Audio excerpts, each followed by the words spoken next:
Greetings and salutations, everyone, and welcome to another installment of An Old Testament Academic Reacts. A couple of months ago, Dr. Frank Turek from Cross Examined released a video entitled 9 Discoveries That Support the Biblical Exodus in Egypt, in which he details several pieces of evidence that supposedly prove or support an early date Exodus. Although we do here believe in an historical Exodus, we, however, reject the early Exodus date, which seeks to put the date of the Exodus in the 15th century rather than the 13th century BCE or BC. I don't care. In this video, we are going to critique Turek's evidence for an early date Exodus, as well as his conclusions on the topic. So if you guys like this sort of content, don't hesitate to hit that like button, and as always, subscribe. And if you guys wish to support the channel financially, I will leave a link to my Patreon in the description below. And finally, as always, I will graciously put my sources in the description below as well. So without further ado, let's just dive right into this. Why is there no archaeological evidence of the Exodus? We're dealing with a highly embellished and theologically interpreted myth of origins for a nation. There is no textual archaeological evidence for it. These stories are not literally true. The data do not support the historicity of the Exodus or of the figure of Moses. There was no slavery in Egypt. There was no Exodus. Well, not in the way the Bible has it. Yeah, you always hear people saying there's no evidence for the Exodus. There's no evidence the Hebrews were ever there. There's, I don't know how they miss this stuff.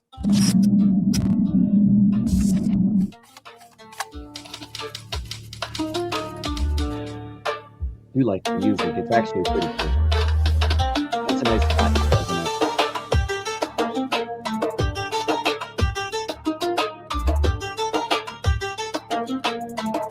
And it really gets the body moving.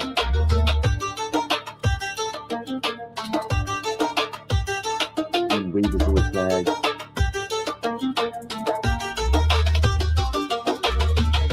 Well, I actually thought he was going to speak a little fast. I would have just fast forwarded all this, guys. I'm sorry.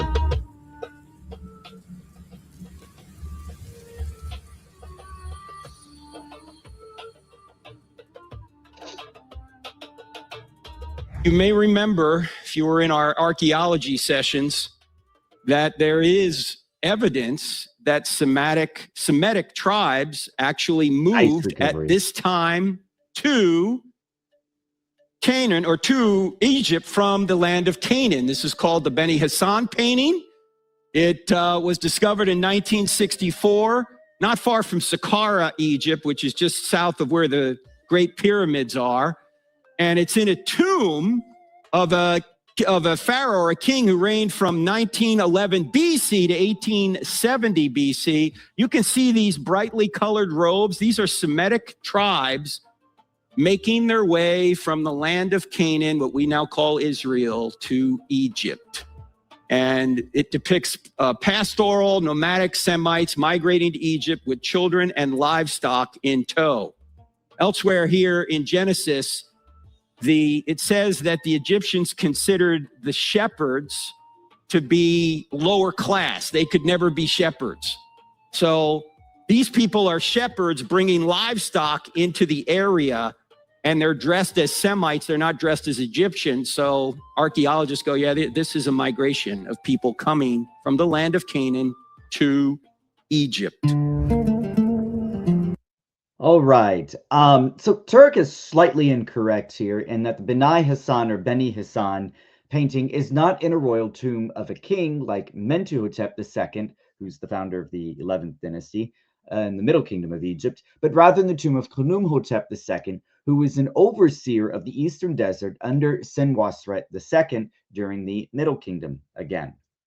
Furthermore, the Asiatics are there, but they're not there because we do not see they're not shepherds, is what I'm trying to say. They're not shepherds because we do not see any sheep, but rather donkeys and gazelles in the painting. And moreover, the inscription above, that is the Egyptian, if I could rewind it back here a little bit, maybe we could get the actual inscription. Yes, is okay. Yes. So if you can see the little horseshoes and then the little the horseshoes and then the marks there, that shows you that there are at least 37 of these Semites entering Egypt at this time. And because you see the donkeys there and then you see the gazelles underneath, does not really indicate that they're shepherds. They are being received by the Egyptians friendly, but they're just there for another reason.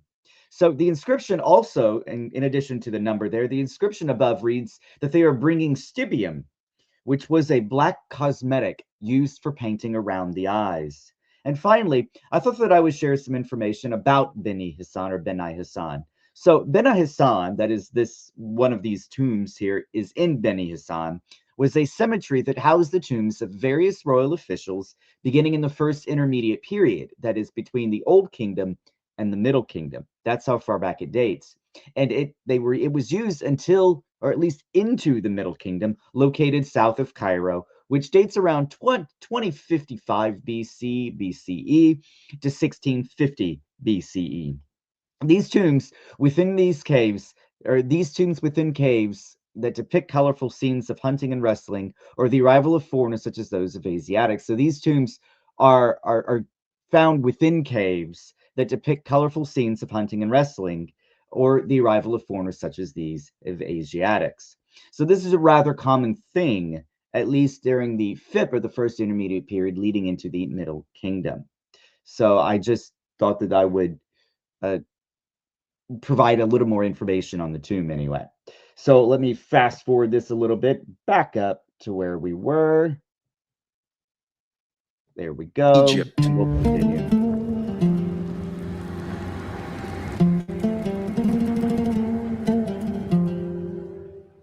You just mentioned Egypt. Let's go on over to Egypt now. And our boy, Dr. Titus Kennedy.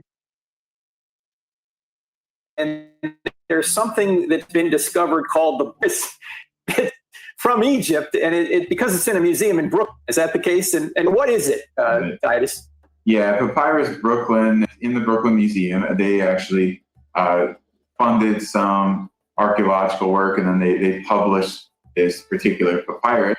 But this is it's a list, so it doesn't sound super exciting. List of a bunch of names. They're servants in Egypt from the 17th century BC, kind of think time of Joseph. But when you look at the names, we see a couple of really interesting and important things. First of all, it shows how these people had their names changed to an Egyptian name, or they were given an Egyptian name, just like Joseph was. But then if we look at the original names, a bunch of them are what we would call Semitic.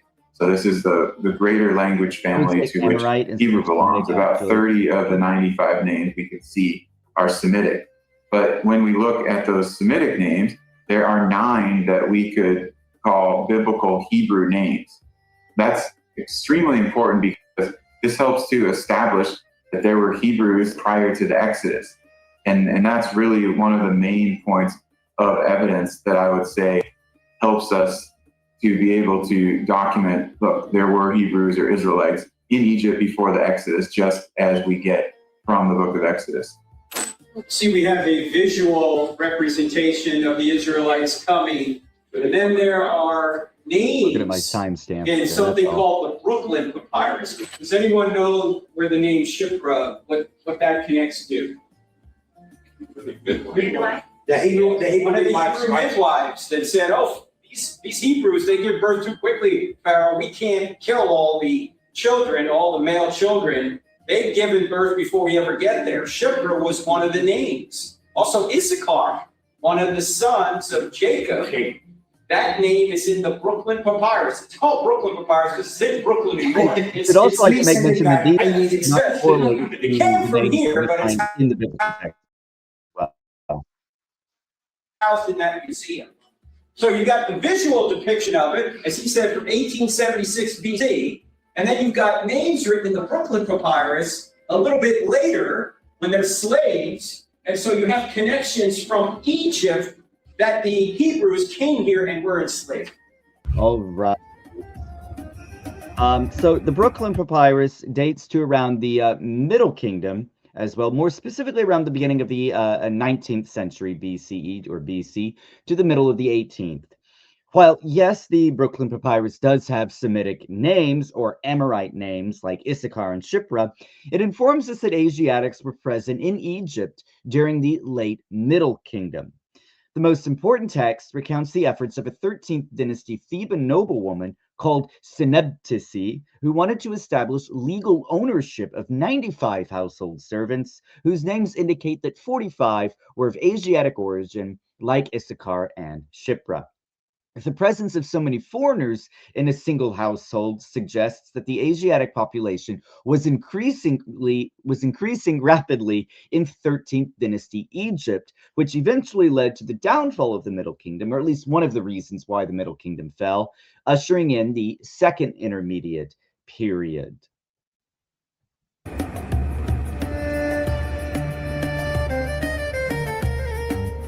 Music is a chef's kiss. I don't know why, I'm just attracted to the music alone.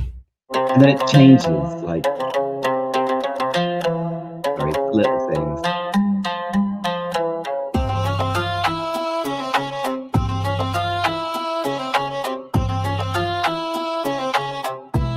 Okay, I'll stop. I don't want to embarrass myself anymore. We are on the other side of the Valley of the Kings. The kings are buried on the other side of this mountain. On this side are noble people that weren't kings, but were high officials.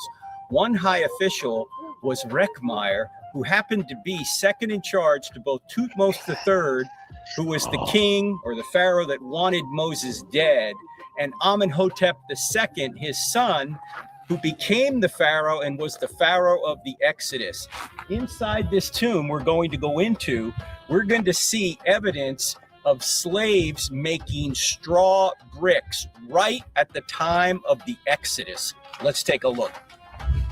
We're in the Rekhmire tomb, just on the other side of the Valley of the Kings. This is where they buried nobles about the time of the Exodus. In fact, this tomb is thought to have been completed in 1450 BC, 4 years prior to the Exodus. This tomb was for the second in charge of both Thutmose III and Amenhotep II. Thutmose III is the pharaoh that wanted Moses dead. Amenhotep II is the pharaoh of the Exodus. And in this tomb, you have Semitic, or at least non-Egyptian slaves making mud bricks right at the time of the Exodus.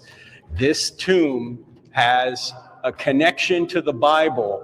And if you're going to say that the Bible is wrong about these people being enslaved, you also have to say that Egypt is wrong about these people being enslaved. Except that's not really how that works. Anyway, moving forward, we're going to move forward here. Oh my word, kid. It's pronounced Rekhmire. Rekhmire. So the tomb of Rekhmire, or Theban Tomb 100, or TT 100, does have a painting depicting enslaved persons or peoples constructing mud bricks, and it also is true that the tomb dates to the middle of the 15th century BCE or BC. I don't care if it's you, which preference you have for that. Also, it is true that Rekhmire served as governor of Thebes and vizier during the reigns of Thutmose III and Amenhotep II. So I stand corrected. I should have just waited to read my notes here, I guess. So he was at one time second in command, or at least he was probably vizier of Upper Egypt. So there's that. So I stand corrected again.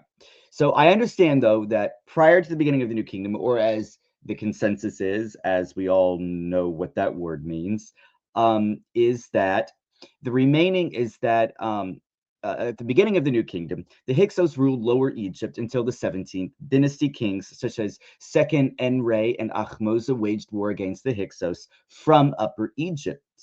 After reconquering Lower Egypt, the remaining Hyksos, which included the family line of Jacob, became enslaved persons, which is what we see in the tomb of Rekhmire here. Located in Thebes, the tomb offers a detailed inscription of daily life in ancient Egypt. One of the most significant aspects is the process of making clay bricks drawn on the south wall. The detailed scenes in Rekhmire's tomb illustrate the organized and systematic building practice in ancient Egypt with Egyptian taskmasters and Asiatic enslaved peoples. This is not to say that we see the very family line of Jacob on the walls, excuse me, but that enslaved peoples like Jacob's family were participating in the organized and systematic making of bricks. And if you were able to look closely here, you can even see the taskmasters with their tablets recording the tallies of bricks. Let me go ahead and rewind it here. Okay. Let me see here. I'm not sure if you can see it. There are, anyway, yeah, you're just not, I don't think, this may do it. I'm not sure if we could see it here, but I think he doesn't have this image. Anyway, you can Google it yourself, and you should be able to see the Egyptians with actually pen and tablets in their hands recording the tally of bricks. It's actually pretty darn cool. But I'm going to go ahead and fast forward here. The step was, what, 8 minutes, I think? So we'll go ahead and go from here.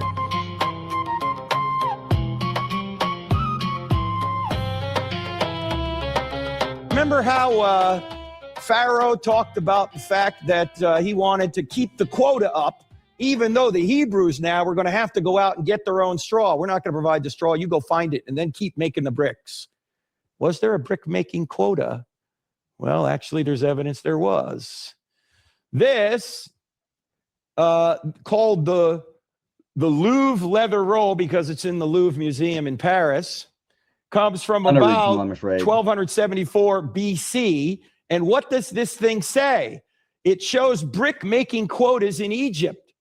In fact, one quota was the... I want you, let me back it up here.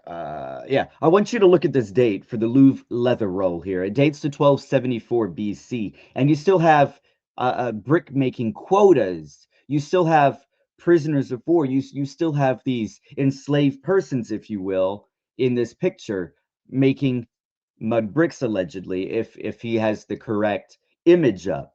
But it dates to 1274. I'm wondering if this is just a picture, though, from okay, it is from Rekhmire. I guess I should just look up, huh? But it's interesting that this Louvre leather roll, though, still shows brick making quotas in Egypt in the 13th century BC. I think this is from the reign. This was right around when Ramesses II first began reigning, and the end of Seti the First. Don't quote me on that.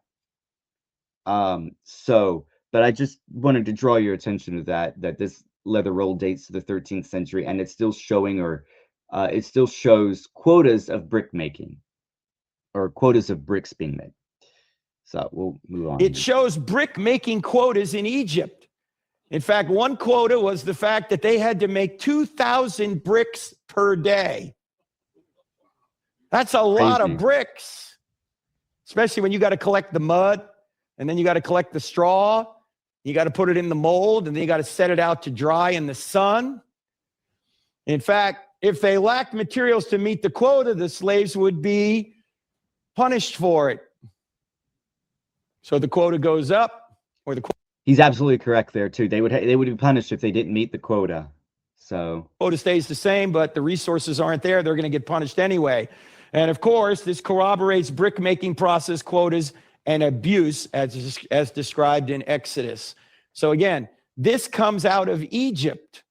This is not, you always hear people saying there's no evidence for the Exodus. There's no evidence the Hebrews were ever there. There's, I don't know how they miss this stuff. Now, granted, this is circumstantial. Yeah, I was going to say he beat me to it. It's circumstantial evidence. That's the only thing we really have to go on as far as the Exodus event is concerned itself. We don't have any direct evidence. So what we look for is evidence, circumstantial evidence like that found in TT 100, aka the Tomb of Rekhmire. We have Papyrus Anastasi, I think 4 and 5. We have the death of the firstborn. I know that the early date will talk about the death of the firstborn of Amenhotep II, whilst Ramesses II also had a death of a firstborn. So there are all these you have all of this circumstantial evidence that leads to the conclusion that there may have been or could have been an historical exodus. So I'll let Dr. Turek here finish it. It doesn't directly say these were Hebrew slaves. It doesn't directly say from Egypt these things. But when you put all these pieces together, you go,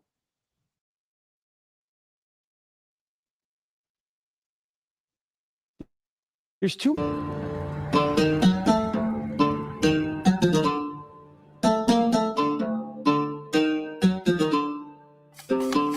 There's also evidence from the Egyptian pantheon of gods that shows that the writers of Exodus knew Egyptian theology. We're gonna go back to plague number 1, but I'm just leading off here with the 10th plague. Because of the phrase in Exodus 12:12, I will bring judgment on all the gods of Egypt. Let me say this right now up front, that the plagues were not random catastrophes on Pharaoh and his people. The plagues were judgment on all the gods of Egypt, because each one of the plagues appears to be a slam, a judgment on the gods that the Egyptians worshipped.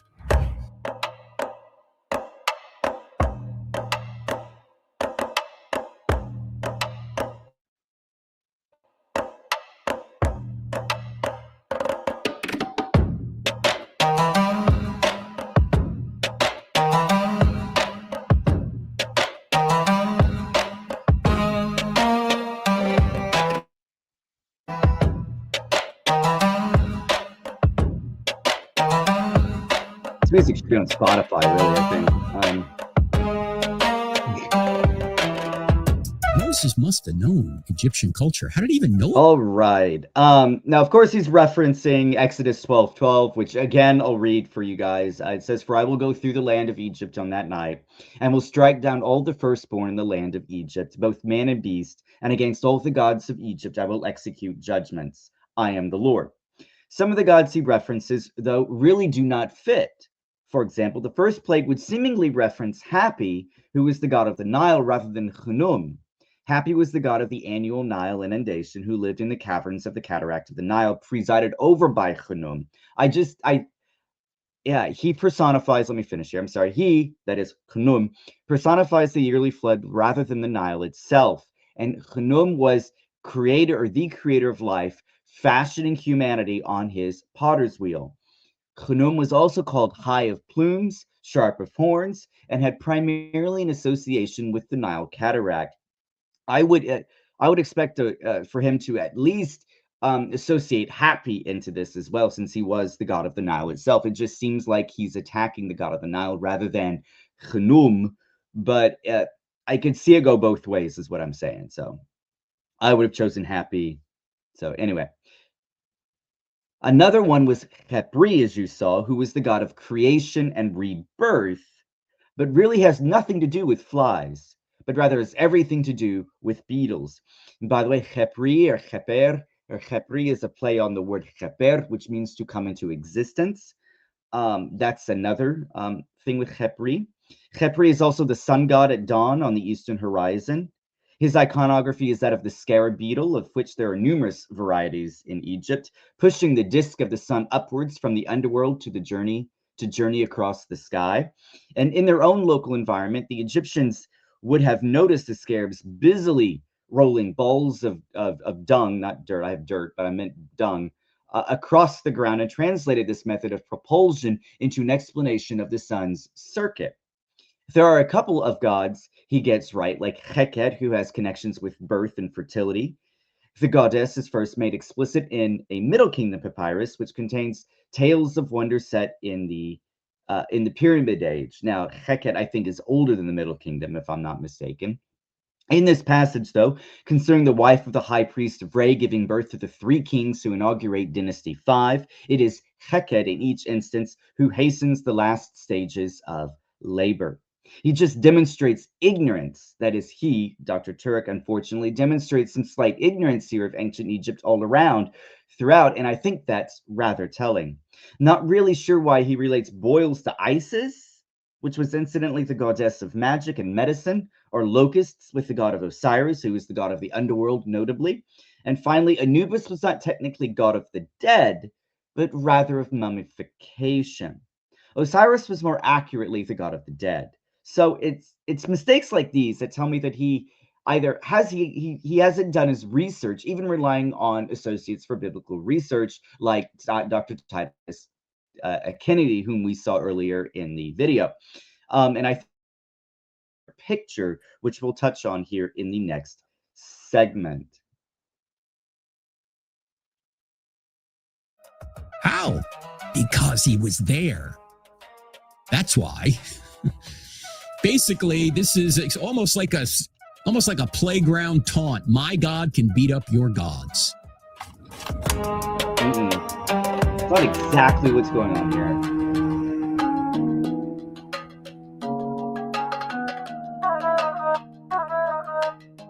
Something called the pure papyrus. And we talked about this a couple of years ago, and we talked about archaeology. I want to revisit it because it's so amazing that I don't think there's any other way you can conclude that they're talking from Egypt about the plagues. Because this pure papyrus, there's only one of these manuscripts in existence, and the date range on this is somewhere in the 2nd millennium BC. So this would be anywhere from a 600-year range. Some say as early as 1800 BC, maybe as late as 1200 or 1300 BC. The Exodus, we believe, took place in 1446 BC. This is also called admonitions of an Egyptian sage. Meaning there's somebody in Egypt writing this papyrus, and you'll see what it says here in a minute. It lines up almost exactly with the plagues. Moses struck the water of the Nile, and all the water was changed into blood. The Egyptians dug along the Nile to get drinking water because they could not drink the water of the river. The pure papyrus says this: the river is blood, yet men drink of it. One thirsts for water. Also, Exodus says blood will be everywhere in Egypt. The pure papyrus, pestilence is throughout the land. Blood is everywhere. Death is not lacking. How about Exodus 9? The hand of the Lord will bring a terrible plague on your livestock in the field, on your horses, donkeys, and camels, and on your cattle, sheep, and goats. The pure papyrus, indeed, all animals. Yeah, this is going to be quite a longer, somewhat longer segment here as far as is concerned. So we'll just bear through this. I have a lot to say, or at least somewhat to say on this segment. So their hearts weep, cattle moan because the state of the land. Exodus 9, a little later. And the hail struck down every plant of the field and broke every tree of the field. A pure papyrus, lo, trees are felled, branches are stripped. How about Exodus 10? The locust came up over all the land of Egypt and settled on the whole country of Egypt, such a dense swarm of locusts as had never been before, nor never will be again. They covered the face of the whole land so that the land was darkened, and they ate all the plants in the land and all the fruit of the trees that the hail had left. Not a green thing remained, neither tree nor plant of the field, through all the land of Egypt. The pure birds find neither fruits nor herbs. Exodus 12, the people of Israel had also done as Moses told them, for they had asked the Egyptians for silver and gold jewelry and for clothing. And the Lord had given the people favor in the sight of the Egyptians, so that they had let them have what they asked. Thus they plundered the Egyptians. So the Bible's saying, before they left, these Hebrews said, hey, Egyptians, give us some treasures as a parting gift. We need some treasures. Give us your jewelry. Give us all that stuff. The pure papyrus, what does it say?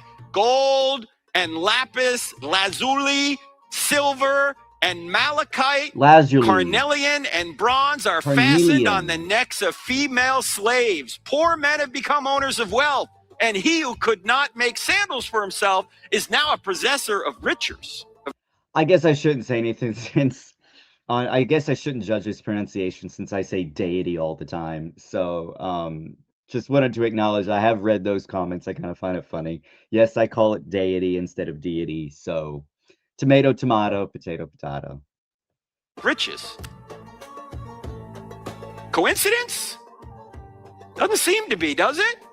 All right, how about Exodus 10 again? So Moses stretched out his hand toward heaven, and there was pitch darkness in all the land of Egypt 3 days. Okay, so it's dark, right? The pure papyrus, the land is without light. How about Exodus 10:7, a little earlier? Pharaoh's officials. So I'm going to fast forward to it later. He just goes through all of these similarities between Exodus, or the alleged similarities between Exodus and the admonitions of if you will, or admonitions of an Egyptian sage. So I'm just going to fast forward this to the next timestamp here. Actually, we'll listen to his conclusion here. If I can get this right, we'll do it right here. Yes, he sums up the whole thing here in one quote. Researchers simply don't know the original dating for this document. It varies across a span of 6 centuries, and the latter end of the date spectrum may indeed align with the events of the Exodus. And as shown above, both documents complement each other so well. A river that became blood, pestilence, crops, livestock, buildings devastated, fire and darkness, well-born offspring dying, lame duck magicians, slaves pillaging the riches of masters, and a shepherding people whose initial presence in the land culminated in cataclysm. How could this not refer to the same event? How could it not? But there's no evidence for the Exodus. There's none. They keep telling you that. You know what they're doing? These people are allowing their paradigm to do their thinking for them. Oh, this is a closed question. There is no evidence for the Exodus. So no matter what evidence comes before me, I'm going to say that is not what they're saying, actually. So Dr. Turek is a bit misleading here when discussing the Ipuwer papyrus, or papyrus laden 344. The document itself dates to the 19th dynasty. That is the only document that we have dates to the 19th dynasty, so around 1300 to 1150 BCE. But it is a copy of an earlier account that dates to the late Middle Kingdom of Egypt, according to the late William Kelly Simpson. The text presents many difficulties in translation and interpretation, some of which are probably due to errors by the scribe who transcribed it. Moreover, both the beginning and ending of the text have been lost. Due to the large loss at the beginning of the text, possibly 40 or 50 verses or lines, we have no way of knowing the exact setting in which the speech of Ipuwer was purported to have been made.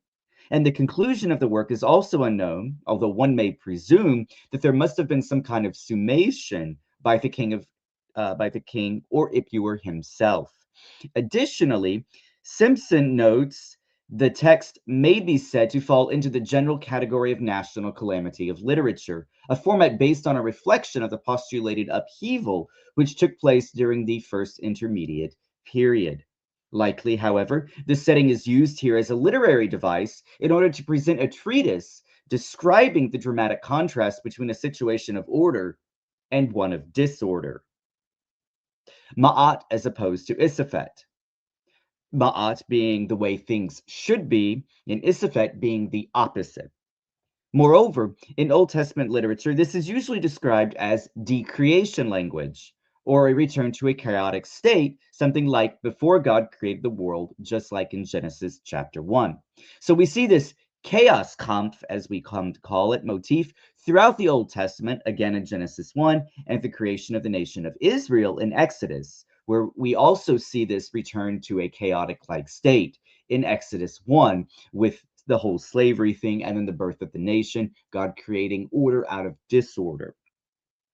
So, yeah, we'll continue on here. The Exodus. I'm not showing you all of it. These were just 5 or 6 lines of evidence from Egypt. I'm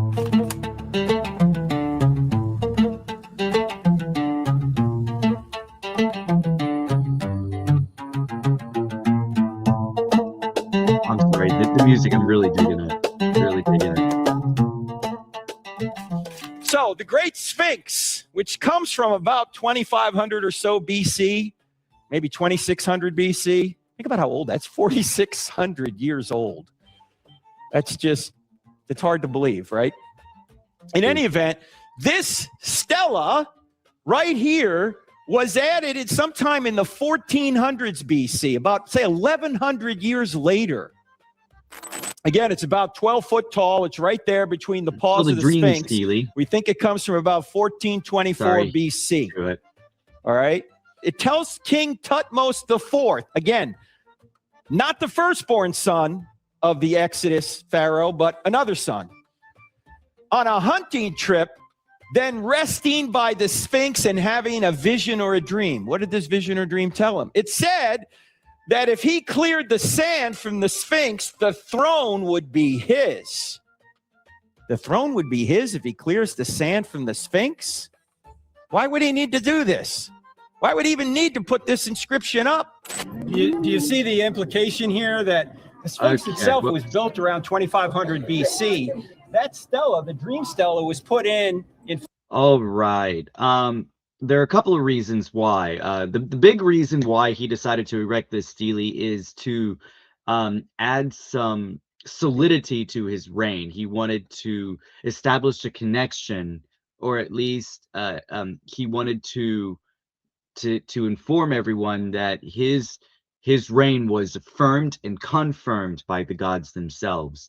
That's namely the reason why he put up this dream stele here at the base of the Sphinx. So 1424 BC. When was the Exodus? 1446 BC. Who was the pharaoh? Amenhotep II. Amenhotep II himself was not the firstborn. Somehow he got to the throne. He wasn't the firstborn. So when the 10th plague came in, he didn't die because he was not the firstborn. But he had a son who was the firstborn and vanishes from Egyptian history. We don't know what happened to him. That's why, as Mito just said, the second-born son had to put this stela up in order to give him legitimacy, to make him a legitimate ruler of Egypt. So this is actual evidence that Amenhotep. And that's key there as well, circumstantial evidence. It's going to be circumstantial evidence when you see little bits of pieces of evidence that seemingly do support a in our case, or in my case, a late date Exodus as opposed to an early date Exodus.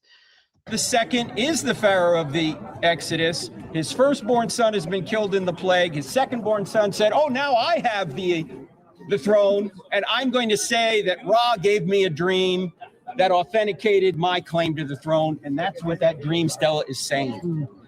Our friend, the great Joel Kramer, put out this video. Oh, dear Lord. And he is an archaeologist. So this video just came up just a couple of days ago. This video, after one day, had 500,000 views. Joel does great work, and he went to Amenhotep II's tomb. In Amenhotep II's tomb, when Leray went in 1898, he went way down into this tomb. He had known it had been looted because a lot of the valuables were gone, but he went down to the sarcophagus, and in the sarcophagus was the mummy of Amenhotep II. And then off in another room was this mummy, known as Webensenu. Webensenu is the first. Apologize for this graphic image. This is a mummy, obviously, but if you're at all distracted, or if you have an easy if you have an easy stomach, like you get sick easily, I would turn your eyes, I guess. Son of Doesn't help that I left it up for like 5 seconds, I guess. He was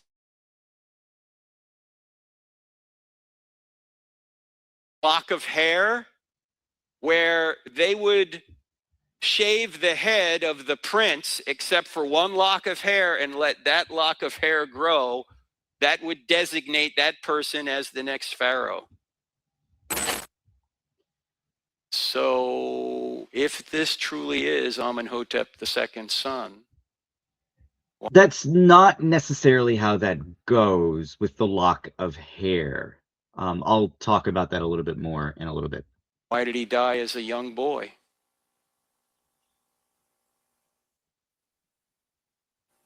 We actually don't know. Died in the plague. We have no idea how he died. And the fact that he makes that connection, he just willy-nilly or matter-of-factly says that he died in the plague without any evidence to support it is as Dr. Falk would call it, empty conjecture.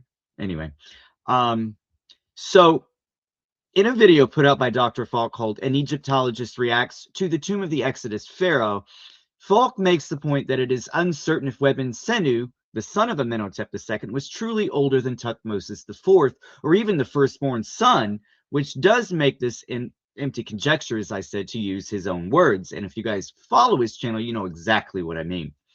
Yes, Tutmosis IV erected a dream stele or stele at the base of the Sphinx so that he could attain the approval of the deity. I'm not changing. It will always be deity. But this does not mean that he was the second or third son of Amenhotep II.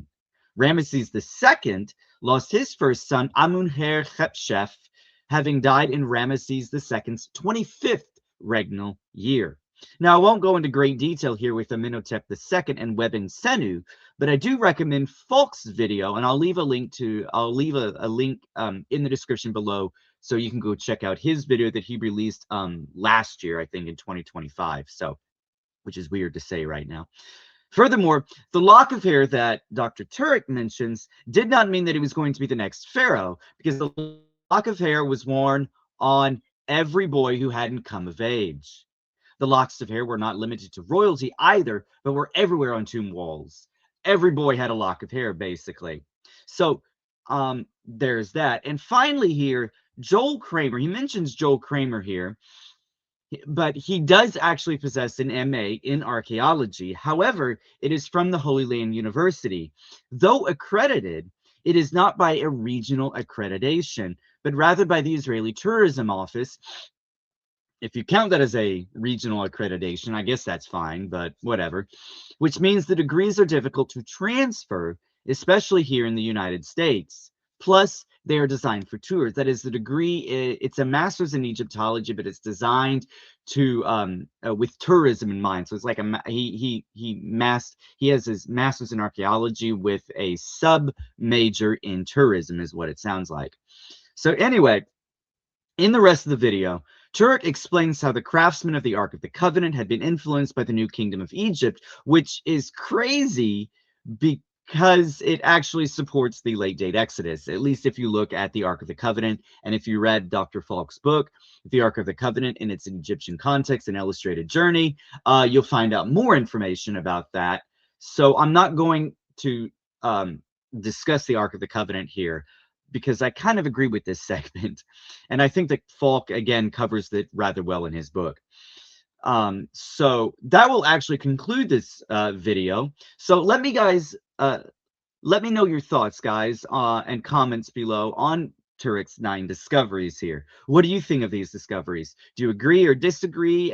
If you disagree, let me know what you think, why you disagree with them. Are you an early date Exodus proponent, or do you prefer more of a Dr. Gary Rinsberg approach, which is a later date than ours? I think it's roughly 1188, 87, and he thinks it's a combination of several migrations leaving Egypt, and really they culminate into one. So, or the writer of Exodus just basically wrote down one migration to sum up all the migrations out of Egypt into the Levant. So if you guys enjoyed this video, please leave a like, and as always, please subscribe to the channel to receive future notifications on more content. Until next time, guys, take care.